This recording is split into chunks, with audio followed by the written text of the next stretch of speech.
মাদক বিরোধী সচেতনতা বৃদ্ধির লক্ষ্যে ও যুব সমাজকে ক্রিয়ামুখী করতে ঝিনাইদহ সদর উপজেলার সুরাট ইউনিয়নের 12টি গ্রামের খেলোয়াড়দের মধ্যে ফুটবল বিতরণ করা হয়েছে। আজ শুক্রবার স্থানীয় সুরাট বাজারের বারেকালী মাধ্যমিক বিদ্যালয়ের খেলার মাঠে এক অনুষ্ঠানের মাধ্যমে সুরাট ইউনিয়ন ছাত্রদল ফাউন্ডেশনের উদ্যোগে এই ফুটবল বিতরণ করা হয়। ফুটবল বিতরণের পূর্বে মাদক বিরোধী সচেতনতা বৃদ্ধির লক্ষ্যে সংক্ষিপ্ত আলোচনা সভা অনুষ্ঠিত হয়। এতে সুরাট ইউনিয়ন ছাত্রদল ফাউন্ডেশনের সভাপতি ও সদর উপজেলা যুব দলের সদস্য সচিব জুলফিকার আলী ভুট্টোর সভাপতিত্বে প্রধান অতিথি হিসাবে উপস্থিত ছিলেন ঝিনাইদহ সদর উপজেলা বিএনপির সহসভাপতি ও সুরাট ইউনিয়নের সাবেক চেয়ারম্যান বিল্লাল হোসেন।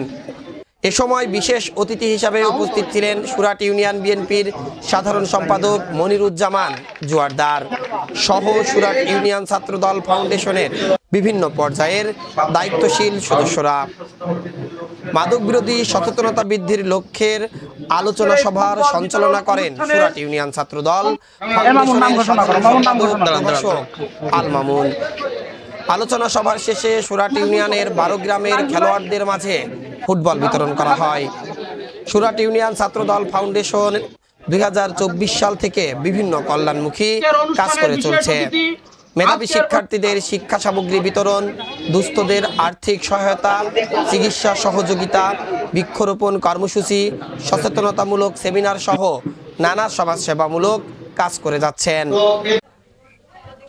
ইতিমধ্যে আপনি লক্ষ্য করেছেন যে সুরাট ইউনিয়ন ছাত্রদল ফাউন্ডেশনের যে পদযাত্রা শুরু হয়েছে আজ 2 বছর আগে।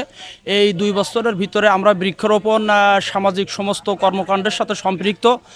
এই ফুটবল বিতরণ আমাদের লক্ষ্য এবং উদ্দেশ্য হচ্ছে সারা বাংলাদেশে এখন আপনি লক্ষ্য করেছেন মাদকের আখড়ায় পরিণত হয়েছে। এই মাদক থেকে যে সমস্ত আমাদের ছাত্র এবং যুবক ভাইরা আছে, মাদক থেকে যাতে আমরা বের করে নিয়ে আসে আমরা আগামী সুষ্ঠু ধারার একটা সমাজ ব্যবস্থা করতে পারি, এই লক্ষ্যে আমাদের ফুটবল বিতরণ। আমাদের সুরাট ইউনিয়নের 12টা গ্রামে আমরা যাতে ফুটবল বিতরণের মাধ্যমে আমরা মাদককে নির্মূল করতে পারি, এইটাই হচ্ছে আমাদের প্রধান লক্ষ্য।